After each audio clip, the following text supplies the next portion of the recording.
ನಮಸ್ಕಾರ. ದೆಹಲಿಯ ಪಾಲಂ ವಾಯುನೆಲೆಯಲ್ಲಿ ಹುತಾತ್ಮ ಯೋಧರ ಪಾರ್ಥಿವ ಶರೀರವನ್ನು ಇಡಲಾಗಿದ್ದು ಪ್ರಧಾನಿ ಮೋದಿಯಿಂದ ಹುತಾತ್ಮ ಯೋಧರಿಗೆ ಅಂತಿಮ ನಮನವನ್ನ ಸಲ್ಲಿಸಲಾಗ್ತಾ ಇದೆ. ರಾಜನಾಥ್ ಸಿಂಗ್, ನಿರ್ಮಲಾ ಸೀತಾರಾಮನ್, ರಾಹುಲ್ ಗಾಂಧಿ ಸೇರಿದಂತೆ ಹಲವರು ಅಂತಿಮ ನಮನವನ್ನ ಸಲ್ಲಿಸ್ತಾ ಇದ್ದಾರೆ.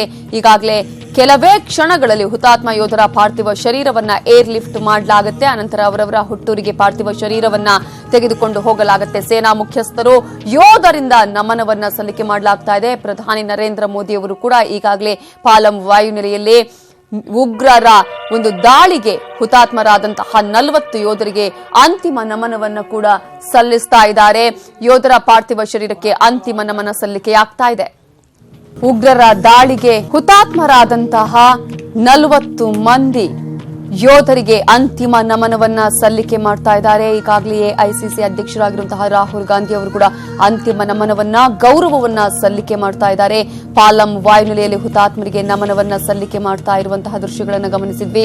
ಯೋಧರ ಪಾರ್ಥಿವ ಶರೀರಕ್ಕೆ ಈಗಾಗಲೇ ರಕ್ಷಣಾ ಸಚಿವೆ ನಿರ್ಮಲಾ ಸೀತಾರಾಮನ್, ಕೇಂದ್ರ ಗೃಹ ಸಚಿವರಾಗಿರುವಂತಹ ರಾಜನಾಥ್ ಸಿಂಗ್, ಹಾಗೆಯೇ ಎಐಸಿಸಿ ಅಧ್ಯಕ್ಷ ರಾಹುಲ್ ಗಾಂಧಿ, ಹಾಗೆಯೇ ಪ್ರಧಾನಿ ನರೇಂದ್ರ ಮೋದಿ ಅವರು ಗೌರವವನ್ನ ಸಲ್ಲಿಕೆ ಮಾಡ್ತಾ ಇದ್ದಾರೆ. ಇನ್ನು ಕೆಲವೇ ಕ್ಷಣಗಳಲ್ಲಿ ಪಾಲಂ ವಾಯುನೆಲೆಯಿಂದ ಬೇರೆ ಬೇರೆ ಯೋಧರ ಹುಟ್ಟೂರಿಗೆ ಪಾರ್ಥಿವ ಶರೀರವನ್ನ ಏರ್ ಲಿಫ್ಟ್ ಮಾಡಲಾಗುತ್ತೆ. ಈಗಾಗಲೇ ಪಾಲಂ ವಾಯುನೆಲೆಯಲ್ಲಿ 40 ಹುತಾತ್ಮ ಯೋಧರಿಗೆ ಅಂತಿಮ ನಮನವನ್ನ ಸಲ್ಲಿಕೆ ಮಾಡಲಾಗ್ತಿದೆ. ನಿನ್ನೆ ಪುಲ್ವಾಮಾದಲ್ಲಿ ನಡೆದ ಭಯಾನಕ ಉಗ್ರ ದಾಳಿಗೆ ಭಾರತೀಯರ ರಕ್ತ ಕುದಿತಾ ಇದೆ. 40 ಹುತಾತ್ಮ ಯೋಧರ ಆತ್ಮಕ್ಕೆ ಶಾಂತಿ ಸಿಗಬೇಕಾದ್ರೆ ಪ್ರತೀಕಾರ ಬೇಕೇ ಬೇಕು ಅಂತ ಇಡೀ ಭಾರತ ಆಗ್ರಹಿಸ್ತಾ ಇದೆ. ರಕ್ತ ಪಿಪಾಸು ಉಗ್ರ ದಾಳಿಯನ್ನ ಗಂಭೀರವಾಗಿ ಪರಿಗಣಿಸಿರುವ ಕೇಂದ್ರ ಸರ್ಕಾರ ಪಾಪಿ ಪಾಕಿಸ್ತಾನಕ್ಕೆ ಖಡಕ್ ವಾರ್ನಿಂಗ್ ಕೊಟ್ಟಿದೆ. ಹುತಾತ್ಮ ಯೋಧರ ತ್ಯಾಗ ವ್ಯರ್ಥ ಆಗೋದಕ್ಕೆ ಬಿಡಲ್ಲ ಅಂತ ಪ್ರಧಾನಿ ಮೋದಿ ಪ್ರತೀಕಾರದ ಶಪಥ ಮಾಡಿದ್ದಾರೆ.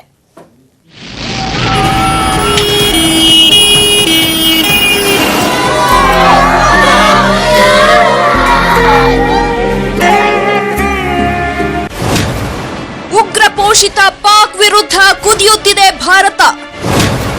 ರಕ್ತಕ್ಕೆ ರಕ್ತ, 40 ಯೋಧರ ಹತ್ಯೆಗೆ ಕೇಳುತ್ತಿದೆ ಪ್ರತೀಕಾರ.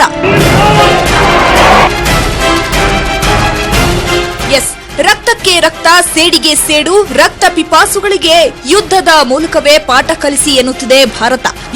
ಕಾಶ್ಮೀರದ ಪುಲ್ವಾಮಾದಲ್ಲಿ ಸಿಆರ್ಪಿಎಫ್ ಯೋಧರ ರಕ್ತದೋಕುಳಿ ಹರಿಸಿ 40 ಯೋಧರನ್ನು ಬಲಿ ಪಡೆದ ಉಗ್ರ ಕೃತ್ಯಕ್ಕೆ ಭಾರತದ ರಕ್ತ ಕುದಿಯುತ್ತಿದೆ.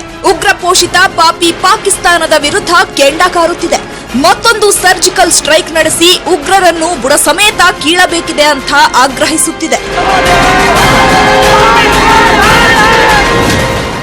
ಪಾಪಿ ಪಾಕಿಸ್ತಾನದ ಮೇಲೆ ರಾಜತಾಂತ್ರಿಕ ರಣವ್ಯೂಹ. ಅತ್ಯಾಪ್ತ ದೇಶ ಸ್ಥಾನಮಾನ ಹಿಂಪಡೆದ ಭಾರತ. ಉಗ್ರರ ಸದೆ ಬಡಿಯಲು ಸೇನೆಗೆ ಮುಕ್ತ ಸ್ವಾತಂತ್ರ್ಯ. ಸಿಆರ್ಪಿಎಫ್ ಯೋಧರ ಮೇಲಿನ ಉಗ್ರ ದಾಳಿಯನ್ನ ಗಂಭೀರವಾಗಿ ಪರಿಗಣಿಸಿರುವ ಕೇಂದ್ರ ಸರ್ಕಾರ ಇಂದು ತುರ್ತು ಸಂಪುಟ ಸಮಿತಿ ಸಭೆ ನಡೆಸಿತು. ಸಭೆಯಲ್ಲಿ ಕೇಂದ್ರ ಗೃಹ ಸಚಿವ ರಾಜನಾಥ್ ಸಿಂಗ್, ವಿದೇಶಾಂಗ ಸಚಿವೆ ಸುಷ್ಮಾ ಸ್ವರಾಜ್, ರಕ್ಷಣಾ ಸಚಿವೆ ನಿರ್ಮಲಾ ಸೀತಾರಾಮನ್ ಸೇರಿದಂತೆ ಗುಪ್ತಚರ ದಳದ ಮುಖ್ಯಸ್ಥರು ಉಪಸ್ಥಿತರಿದ್ದರು. ಸಭೆಯಲ್ಲಿ ಕೈಗೊಂಡ ನಿರ್ಣಯದಂತೆ ಪಾಪಿ ಪಾಕಿಸ್ತಾನದ ಮೇಲೆ ರಾಜತಾಂತ್ರಿಕ ರಣವ್ಯೂಹ ಹೆಣೆದಿದ್ದು ಪಾಕಿಸ್ತಾನಕ್ಕೆ ನೀಡಲಾಗಿದ್ದ ಮೋಸ್ಟ್ ಫೇವರ್ಡ್ ನೇಷನ್ ಸ್ಥಾನಮಾನವನ್ನ ಹಿಂಪಡೆದಿದೆ. ಹಾಗೆ ಪಾಕಿಸ್ತಾನದ ಜೊತೆಗಿನ ವ್ಯಾಪಾರ ಸಂಬಂಧವನ್ನ ಕಡಿತಗೊಳಿಸಲಾಗಿದೆ. ಈ ಉಗ್ರ ದಾಳಿಯ ಹಿಂದೆ ಪಾಕಿಸ್ತಾನದ ಕೈವಾಡವಿದ್ದು ಇದಕ್ಕೆ ಭಾರಿ ಬೆಲೆ ತೆರಬೇಕಾಗುತ್ತೆ ಅಂತ ಎಚ್ಚರಿಕೆ ನೀಡಿದೆ. ಹಾಗೆ ಉಗ್ರರನ್ನ ಸದೆಬಡಿಯಲು ಭದ್ರತಾ ಪಡೆಗಳಿಗೆ ಮುಕ್ತ ಸ್ವಾತಂತ್ರ್ಯ ನೀಡಲಾಗಿದೆ. इस हमले की वजह से देश में जितना आक्रोश है, लोगों का खून खौल रहा है, ये मैं भली भांति समझ पा रहा हूं. हमारे सुरक्षा बलों को पूर्ण स्वतंत्रता दे दी गई है. मैं आतंकी संगठनों को और उनके सरपरस्तों को कहना चाहता हूं कि वे बहुत बड़ी गलती कर चुके हैं. बहुत बड़ी कीमत उनको चुकानी पड़ेगी. एक मत, एक स्वर, एक दिशा से चलेंगे तो आतंकवाद कुछ पल से ज्यादा नहीं टिक सकता. जो मोस्ट फेवर्ड नेशन का दर्जा पाकिस्तान को दिया गया था, उसको वापस लेने का निर्णय आज सरकार ने किया है. जहां तक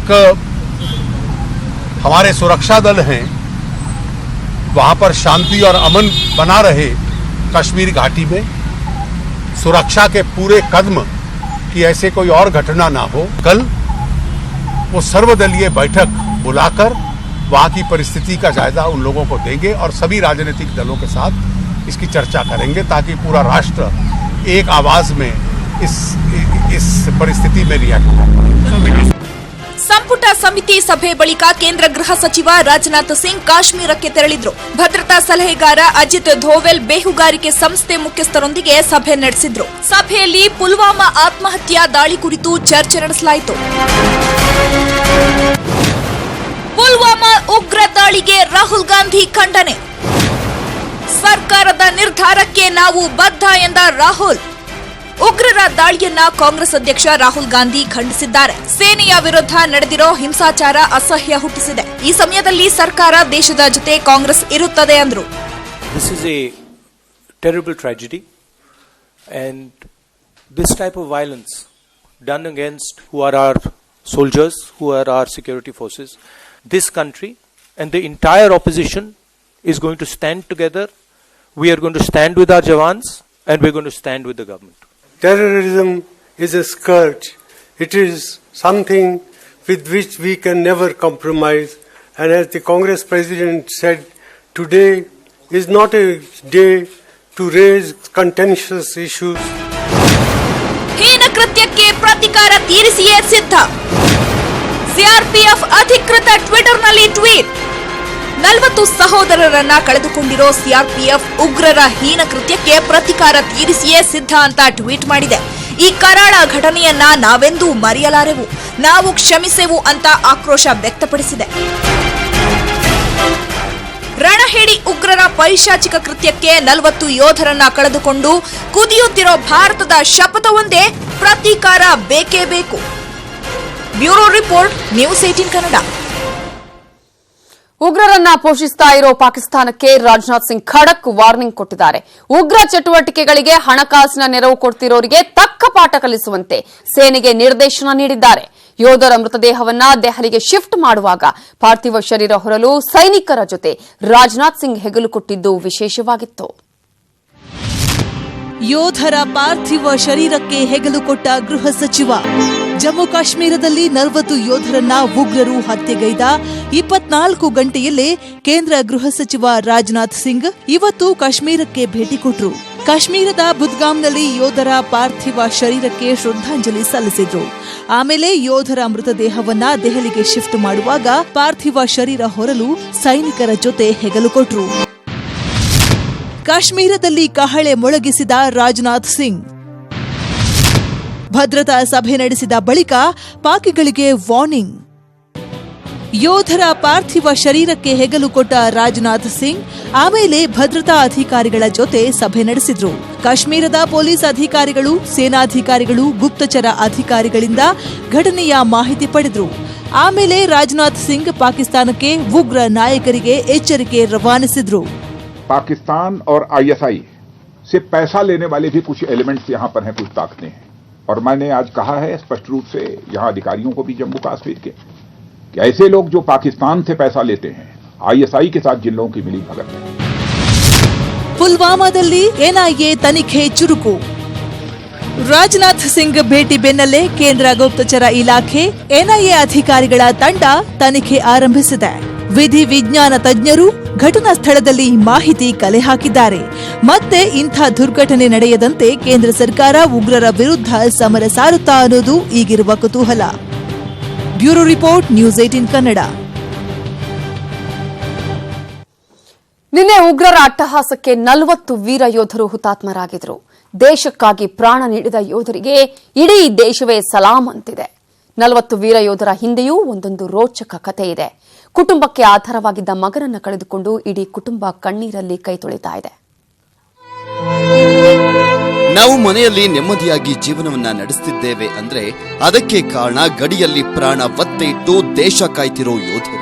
ನಿನ್ನೆ ನಡೆದ ಉಗ್ರ ವಿಧ್ವಂಸಕ ಕೃತ್ಯಕ್ಕೆ ನಮ್ಮ 40 ವೀರ ಯೋಧರು ಹುತಾತ್ಮರಾಗಿದ್ದಾರೆ. ಪುಲ್ವಾಮಾದಲ್ಲಿ ನಡೆದ ಪೈಶಾಚಿಕ ಕೃತ್ಯದಲ್ಲಿ ತ್ಯಾಗ ಬಲಿದಾನ ಮಾಡಿದ ಯೋಧರು ಯಾರು ಅಂತ ನೋಡೋದಾದ್ರೆ, ಕರ್ನಾಟಕದ ಯೋಧ ಗುರು, ಉತ್ತರಾಖಂಡ್ನ ವೀರೇಂದ್ರ ಸಿಂಗ್, ಒಡಿಶಾದ ಮನೋಜ್ ಬೆಹ್ರಾ, ಉತ್ತರ ಪ್ರದೇಶದ ಅಮಿತ್ ಕುಮಾರ್, ಮಧ್ಯಪ್ರದೇಶದ ಅಶ್ವಿನಿ ಕುಮಾರ್, ಉತ್ತರ ಪ್ರದೇಶದ ಅವಧೇಶ್ ಕುಮಾರ್, ಉತ್ತರಾಖಂಡ್ನ ಮೋಹನ್ ಲಾಲ್, ರಾಜಸ್ಥಾನದ ನಾರಾಯಣ್ ಗುಜ್ಜರ್, ಉತ್ತರ ಪ್ರದೇಶದ ಪಂಕಜ್ ತ್ರಿಪಾಠಿ, ಉತ್ತರ ಪ್ರದೇಶದ ರಮೇಶ್ ಯಾದವ್, ಉತ್ತರ ಪ್ರದೇಶದ ಶ್ಯಾಮ್ ಬಾಬು, ಉತ್ತರ ಪ್ರದೇಶದ ವಿಜಯ್ ಮೌರ್ಯ ಸೇರಿದಂತೆ ಒಟ್ಟು 40 ಯೋಧರು ಹುತಾತ್ಮರಾಗಿದ್ದಾರೆ. ಹುತಾತ್ಮ ಯೋಧರ ಒಂದೊಂದು ಕಥೆಯೂ ಮನಮಿಡಿಯುವಂತಿದೆ. ಹಗಲು ರಾತ್ರಿ ಎನ್ನದೆ ದೇಶ ಸೇವೆಗೆ ಮುಡುಪಿಟ್ಟ 40 ಯೋಧರ ಕುಟುಂಬಗಳು ಈಗ ಕಣ್ಣೀರಲ್ಲಿ ಕೈ ತೊಳೆಯುತ್ತಿವೆ. ರಾಜಸ್ಥಾನದ ಯೋಧನ ಕತೆ ಕೇಳಿದ್ರೆ ಕರುಳು ಕಿತ್ತು ಬರುತ್ತೆ, ಕಣ್ಣು ಒದ್ದೆಯಾಗುತ್ತೆ. ರಾಜಸ್ಥಾನದ ವೀರ ಸೈನಿಕ ರೋಹಿತಾಶ್ ಲಾಂಭಾ ನಿನ್ನೆ ನಡೆದ ಉಗ್ರರ ದಾಳಿಯಲ್ಲಿ ಹುತಾತ್ಮರಾಗಿದ್ದಾರೆ. ರೋಹಿತಾಶ್ಗೆ 2 ವರ್ಷದ ಹಿಂದಷ್ಟೇ ಮದುವೆಯಾಗಿತ್ತು. ಕಳೆದ ವರ್ಷ ಡಿಸೆಂಬರ್ 10ರಂದು ರೋಹಿತಾಶ್ ಪತ್ನಿ ಮುದ್ದಾದ ಮಗುವಿಗೆ ಜನ್ಮವನ್ನ ನೀಡಿದ್ರು. ಮಗು ಜನಿಸಿದ ಮೇಲೆ ಮನೆಗೆ ಹೋಗಲು ರೋಹಿತಾಶ್ಗೆ ಸಾಧ್ಯವಾಗಿರಲೇ ಇಲ್ಲ. ಕೊನೆಗೂ ರೋಹಿತ್ ಕಂದನ ಮುಖ ನೋಡದೆ ಹುತಾತ್ಮರಾಗಿದ್ದಾರೆ. ಪಶ್ಚಿಮ ಬಂಗಾಳದ ಯೋಧ ಬಾಬು ಶರಣ್ ಜನವರಿಯಲ್ಲಿ ಮನೆಗೆ ಬಂದಿದ್ರಂತೆ. ಮಾರ್ಚ್ನಲ್ಲಿ ರಜೆ ಸಿಕ್ಕಿದ್ರೆ ಬರ್ತೀನಿ ಅಂತ ಹೇಳಿದ್ರಂತೆ. ಆದ್ರೆ ವಿಧಿಯಾಟವೇ ಬೇರೆ ಇತ್ತು. ತಾಯಿಗೆ ಕರೆ ಮಾಡಿ ಬರ್ತೀನಿ ಅಂತ ಹೇಳಿದ್ದ ಶರಣ್ ಬಂದಿದ್ದು ಮಾತ್ರ ಮೃತನಾಗಿ.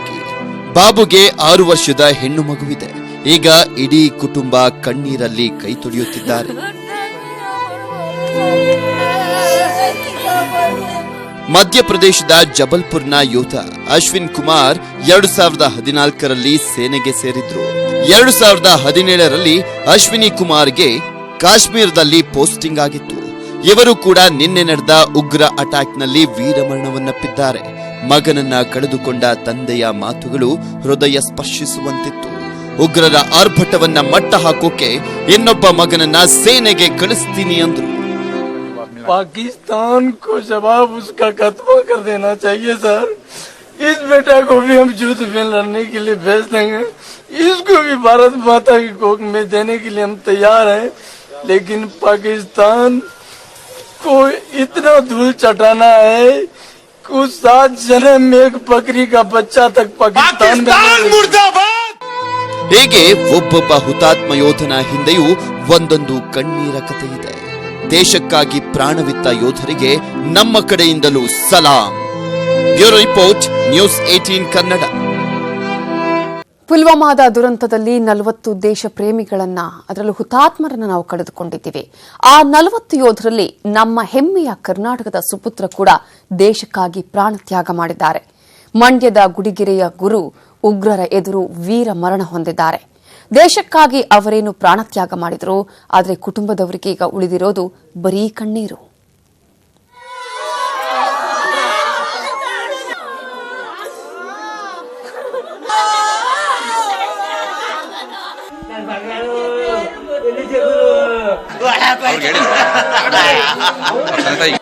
ಕಣ್ಣೀರು, ಬರೀ ಕಣ್ಣೀರು. ದೇಶಕ್ಕಾಗಿ ಯೋಧ ಗುರು ಪ್ರಾಣವನ್ನಿ ಕೊಟ್ರು. ಆದ್ರೆ ಗುರು ಕುಟುಂಬಕ್ಕೆ, ಗುರುವಿನ ಬಂಧು ಬಳಗ, ಸ್ನೇಹಿತರಿಗೆ, ಮಂಡ್ಯ ಜನರಿಗೆ, ಕರ್ನಾಟಕಕ್ಕೆ ಈಗ ಬರೀ ಕಣ್ಣೀರಿನ ನೆನಪು ಬಿಟ್ಟು ಹೋಗಿದ್ದಾರೆ.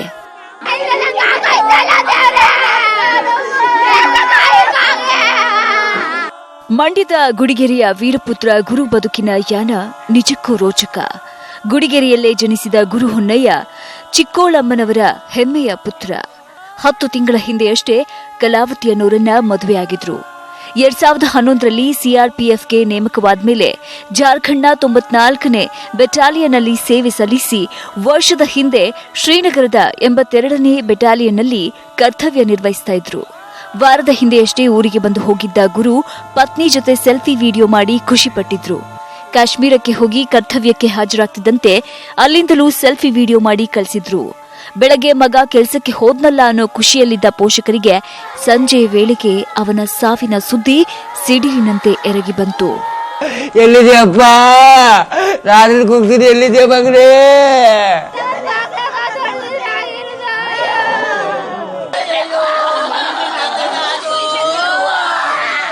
ಸರ್ ನೆನೆ ಮಾಡಿದ್ರು ಮಾತಾಡಕ್ಕಾಗಿಲ್ಲ ಸರ್. ವಿಡಿಯೋ ಕಾಲ್ ಮಾತಾಡಕ್ಕಾಗಿಲ್ಲ ಸರ್. ಇಷ್ಟು ದಿನ ಮಾತಾಡ್ಕೊತಿದ್ದೆ ಸರ್. ದೇವ್ರು ಏನ್ ಮಾಡ್ದ ನೋಡಿ ಸರ್. ಮಾತಾಡಕ್ ಅವಕಾಶ ಮಾಡ್ಕೊಡ್ದೆ. ಮಗನ ಸಾವಿನ ಸುದ್ದಿ ಕೇಳಿ ತಂದೆ ಅಸ್ವಸ್ಥರಾದ್ರು. ತಕ್ಷಣ ಅವರನ್ನ ಆಸ್ಪತ್ರೆಗೆ ಸೇರಿಸಲಾಯಿತು. ತಾಯಿ, ಪತ್ನಿ, ಕುಟುಂಬದವರು ಊಟ ಬಿಟ್ಟು ಕಣ್ಣೀರು ಹಾಕಿದ್ದಾಗ ಬಂಧು ಬಳಗ ಬಲವಂತವಾಗಿ ಊಟ ಮಾಡಿಸುತ್ತಿದ್ದಂತಹ ದೃಶ್ಯ ಮನ ಕಲಕುವಂತಿತ್ತು.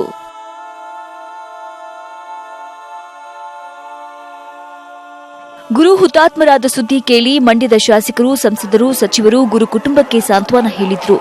ಆದಿಚುಂಚನಗಿರಿ ಸ್ವಾಮೀಜಿಗಳು ಬಂದು ಶ್ರದ್ಧಾಂಜಲಿಯನ್ನ ಅರ್ಪಿಸಿದ್ರು. ಯಡಿಯೂರಪ್ಪ, ಅಶೋಕ್ ಕುಟುಂಬಕ್ಕೆ ಸಾಂತ್ವನ ಹೇಳಿದಲ್ಲದೆ 1 ಲಕ್ಷ ಪರಿಹಾರವನ್ನು ಕೂಡ ಕೊಟ್ಟರು. ಮುಖ್ಯಮಂತ್ರಿ ಕುಮಾರಸ್ವಾಮಿ ಗುರು ಪತ್ನಿಗೆ ಸರ್ಕಾರಿ ಉದ್ಯೋಗದ ಭರವಸೆಯನ್ನ ಕೊಟ್ಟರು. ಪಾಕಿಸ್ತಾನದ ಕೆಲವು ಉಗ್ರರು ಈ ರೀತಿಯ ಅಟ್ಟಹಾಸದಿಂದ ಇರತಕ್ಕಂಥದ್ದೇನಿದೆ, ಇಂಥ ಒಂದು ದುಷ್ಟ ಶಕ್ತಿಗಳ ವಿರುದ್ಧ ಹೋರಾಟ ಮಾಡಬೇಕು ಅಂತಕ್ಕಂಥದ್ದು ನನ್ನ ಅಭಿಪ್ರಾಯ. ಇದರಲ್ಲೂ ವಿಶೇಷವಾಗಿ ನಮ್ಮ ಕನ್ನಡಿಗ ಒಬ್ಬ ಮರಣಕ್ಕೆ ಏನು ಒಳಗಾಗಿದ್ದಾನೆ, ಈ ಒಂದು ಹತ್ಯೆಯಾಗಿದ್ದಾನೆ, ಅವರ ಕುಟುಂಬಕ್ಕೆ ಭಗವಂತ ಈ ದುಃಖವನ್ನು ಭರಿಸ್ತಕ್ಕಂಥ ಶಕ್ತಿಯನ್ನು ಕೊಡಬೇಕು. ಈ ದುಃಖದ ಮಧ್ಯೆ ಜಿಲ್ಲಾಡಳಿತ ಎಳನೀರು ಮಾರ್ಕೆಟ್ ಬಳಿ ಯೋಧರ ಅಂತ್ಯಕ್ರಿಯೆಗೆ ಜಾಗ ಗುರುತಿಸಿದೆ. ಖುದ್ದು ಅಧಿಕಾರಿಗಳೇ ಬಂದು ಜಾಗ ಪರಿಶೀಲನೆ ಮಾಡಿ ಫೈನಲ್ ಮಾಡಿದ್ರು. ಆದ್ರೆ ಯೋಧ ಗುರು ಆಪ್ತರು, ಸ್ನೇಹಿತರು ಕೆಎಂ ದೊಡ್ಡಿ ಮುಖ್ಯ ರಸ್ತೆಯಲ್ಲಿ ಜಾಗ ನೀಡಿ ಅಲ್ಲೇ ಅಂತ್ಯಕ್ರಿಯೆ ಆಗಲಿ, ಅಲ್ಲೇ ಸ್ಮಾರಕ ನಿರ್ಮಿಸಿ ಅಂತ ಒತ್ತಾಯ ಮಾಡಿದ್ದಾರೆ. ಅವರ ಅಂತ್ಯಕ್ರಿಯೆಯನ್ನು ಸುಗಮ ನಡೆಸ್ಕೊಟ್ಟು ಇನ್ನು ಜಿಲ್ಲಾಡಳಿತ ಏನು ಕ್ರಮ ಕೈಗೊಳ್ಬೇಕು, ಅವ್ರಿಗೆ ಇನ್ನೂ ಕೈಗೊಂಡಿಲ್ಲ. ಸೊ ಇನ್ನು ಫಂಡಮೆಂಟಲ್ ಆಗಿ ಏನು ವ್ಯವಸ್ಥೆ ಮಾಡಬೇಕು ಅದನ್ನ ಮಾಡಿಲ್ಲ. ದಯವಿಟ್ಟು ಆ ವ್ಯವಸ್ಥೆಗಳೆಲ್ಲ ಮಾಡಿ ಮೊದಲು ಅವರಿಗೆ ಇದಕ್ಕೆ ಈಗ ಸಾರ್ವಜನಿಕರ ಇದನ್ನ ಒಂದು ಅವರು ಗುರ್ತು ಮಾಡಿರುವಂಥದ್ದು. ಇವತ್ತು ರಾತ್ರಿ 1:30 ಸಮಯಕ್ಕೆ ಬೆಂಗಳೂರಿಗೆ ಯೋಧ ಗುರು ಪಾರ್ಥಿವ ಶರೀರ ಬರಲಿದ್ದು, ಬೆಳಗ್ಗೆ ಮಂಡ್ಯದ ಸ್ವಗ್ರಾಮಕ್ಕೆ ಪಾರ್ಥಿವ ಶರೀರ ತರಲಾಗುತ್ತೆ. ನಾಳೆ ಸಂಜೆ ಸಕಲ ಸರ್ಕಾರಿ ಗೌರವದೊಂದಿಗೆ ಅಂತ್ಯಕ್ರಿಯೆ ನಡೆಯಲಿದೆ. ಪುಟ್ಟಪ್ಪ ಜೊತೆ ರಾಘವೇಂದ್ರ ಕಂಜಾನ್, ನ್ಯೂಸ್ 18 ಕನ್ನಡ, ಮಂಡ್ಯ.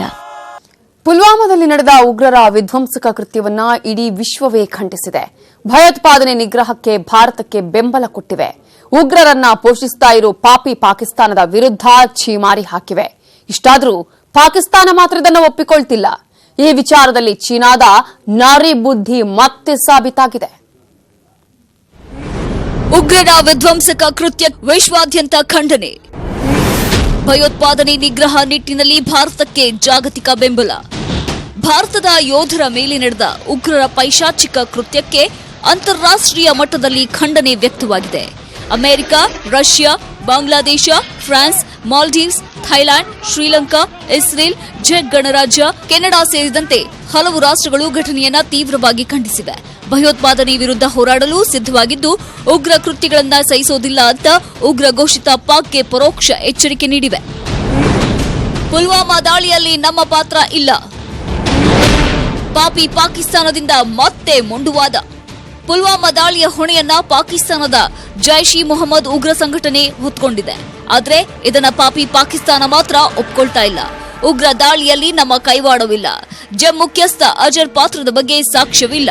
ನಮ್ಮ ಕೈವಾಡವಿದ್ದಲ್ಲಿ ಪ್ರೂಫ್ ಕೊಡಿ ಅಂತ ಮೊಂಡುವಾದ ಪ್ರದರ್ಶಿಸಿದೆ. ಪಾಕಿಸ್ತಾನದ ಮೇಲೆ ಆರೋಪ ಮಾಡುವುದು ಸರಿಯಲ್ಲ. ಮಾತುಕತೆಯಿಂದ ಸಮಸ್ಯೆಗೆ ಪರಿಹಾರ ಎಂದ ಸಿಧು. ಉಗ್ರ ದಾಳಿಗೆ ಇಡೀ ದೇಶದಲ್ಲಿ ಖಂಡನೆ ವ್ಯಕ್ತವಾಗ್ತಾ ಇದೆ. ಆದ್ರೆ ಪಂಜಾಬ್ ಸಚಿವ ನವಜೋತ್ ಸಿಂಗ್ ಸಿಧು ಬಿಟ್ಟಿ ಸಲಹೆ ನೀಡಿದ್ದಾರೆ.